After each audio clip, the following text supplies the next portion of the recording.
Jusqu'à 9h, Good Morning Business. La compagnie aérienne qui vient de fêter ses 10 ans, c'était hier, votre petite fête. 10 ans sur lesquels vous avez regardé ce que vous allez faire ces prochaines années. Ce qu'il faut dire, Christian Vernet, vous êtes le PDG de la compagnie, c'est que vous avez eu chaud. Alors vous n'êtes pas le seul, évidemment, mais avec le Covid, ça a évidemment été compliqué pour toutes les compagnies aériennes. À quel point, comme disait Jean-Marc, on a retrouvé là un cycle, les clients sont revenus, on a effacé toute cette période difficile. Avant de se projeter, on va regarder un peu dans le rétro. Alors, effectivement, le Covid a été une crise majeure pour beaucoup d'industries, transport aérien en particulier, et pour nous, la compagnie en tout particulier, puisque notre spécialité, c'est de voler sur l'Atlantique Nord entre l'Europe, Paris en particulier, Paris-New York, et New York. Et comme vous le savez, les frontières ont fermé en mars 2020, pendant 15 mois pour la partie européenne et pendant 20 mois pour la partie américaine. Donc c'est-à-dire que pendant pratiquement 20 mois, notre clientèle habituelle n'a pas pu voyager. Et juste après la réouverture en novembre 2021 de la frontière américaine, où le trafic recommençait, on a eu un phénomène qui s'appelle Omicron, qui a à nouveau refroidi le marché. En fait, le redémarrage s'est produit à partir de mars 2022, avec un afflux important de clientèle américaine en particulier, qui voulait reconsommer du voyage, redécouvrir l'Europe à nouveau, et qui s'est reprojeté sur le voyage long courrier de manière très importante. Votre spécificité à vous, c'est que vous êtes sur une clientèle business exclusivement. Pas d'économie chez vous. Absolument pas. Nos avions sont équipés entièrement en classe affaires. Et donc, on s'adresse à une clientèle particulière, une clientèle affaires, essentiellement américaine, quand on regarde la métrie de trafic, puisqu'on a du pouvoir d'achat. En gros 70% d'Américains à bord, 30% d'Européens, ça varie un peu en fonction de saison, des Américains qui ont effectivement du pouvoir d'achat, et pour qui le voyage fait partie d'une nécessité pratiquement quotidienne. Donc Paris-New York, vous avez combien d'avions ? On a 2 avions aujourd'hui, mais nous sommes en train de signer pour un 3e avion qui arrivera en 2026. Alors c'est pas tout à fait demain, mais ça c'est les contraintes industrielles du moment qu'on attend forcément. Vous avez du mal à vous faire livrer des avions. Au vu de la demande, tout le monde en veut. C'est compliqué. Alors nous opérons A321 Neo, long-range, long courrier, qui sont des avions qui ont très fort succès commercial. Et la difficulté effectivement, c'est qu'après le Covid, ce qu'on appelle la supply chain, la chaîne logistique des avionneurs, des équipementiers aéronautiques en général, a été très compliqué.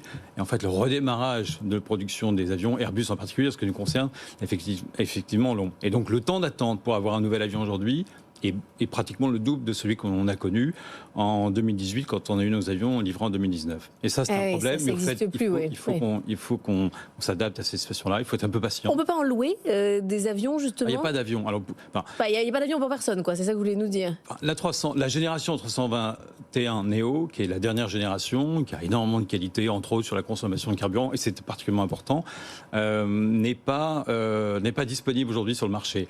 Il y a un marché de location avec des loueurs, mais pratiquement toutes les positions des loueurs sont prises. Et donc, l'offre et la demande, il y a un tel déséquilibre entre les deux qui fait que nous, petits opérateurs, comme les autres, nous sommes obligés d'attendre. Sur la clientèle américaine, on était à Aix-en-Provence pour les rencontres économiques la semaine dernière. La première chose que vous demandent les taxis quand vous arrivez, c'est s'il y avait des Américains dans le train, parce qu'ils sont très attendus. Est-ce que là, vous remplissez ? Est-ce que pour les Jeux Olympiques, ils seront présents ? Alors, on remplit, mais... Alors, est-ce que c'est paradoxal ou pas ? Ça, c'est un débat, mais globalement, on a un peu une défection par rapport à la clientèle habituelle que nous avions sur Paris, de la clientèle américaine, à peu près 5%, et qui est un peu compensée par un accroît de clientèle spécifique pour les JO, mais globalement, on a un déficit par rapport aux hypothèses budgétaires que nous avions et par rapport à l'année dernière. Mais le déficit est relativement faible, il est de l'ordre de 5%. En passagers. Pour l'instant, Paris-New York, 2 avions. Vous avez d'autres lignes ouvertes ou pour l'instant, c'est des projets ? Non. Alors, on fait aussi du Milan-New York et du Nice-New York l'été, puisqu'il y a là aussi une forte demande pour la clientèle américaine pour aller sur la Côte d'Azur. Et donc, on sert cette demande-là avec nos 2 avions. Et le 3e avion qui arrivera en 2026 servira probablement à ouvrir une nouvelle ligne entre New York et une autre capitale européenne. Mais on a des projets après de l'accroissement de flotte pour d'ailleurs renforcer le réseau qui est en place aujourd'hui, puisque aujourd'hui, on a pratiquement un vol quotidien entre Paris et New York et un vol quotidien entre Milan et New York. Donc vous avez l'attention sur les appareils comme les autres, tension aussi j'imagine sur les recrutements. Vous arrivez à avoir les talents qu'il faut ou il y a toujours cette tension ? On a vu les salaires, les questions de salaire dans les compagnies aériennes. Alors les recrutements c'est toujours un sujet parce que non seulement il faut recruter les bonnes personnes et qui sont adaptées aux produits, à l'image, à l'ADN de la compagnie. Jusqu'à présent, alors il y a de temps en temps des difficultés sporadiques, mais globalement, on arrive à trouver, dans le monde des pilotes et des hôtesses et stewards, les candidats au poste qu'on cherche à pourvoir. Dans d'autres métiers de support, parfois c'est un peu plus compliqué, effectivement. Vous n'avez pas de grève? Vous? Non, parce que comme on voit dans présent, l'aérien, bon, ça peut un truc qui arrive. Il y en a encore une prévue le 17 juillet dans les aéroports. Oui, je sais bien. Alors jusqu'à présent, la compagnie n'a pas rencontré de grève. Nous essayons d'avoir un dialogue social construit dans la maison.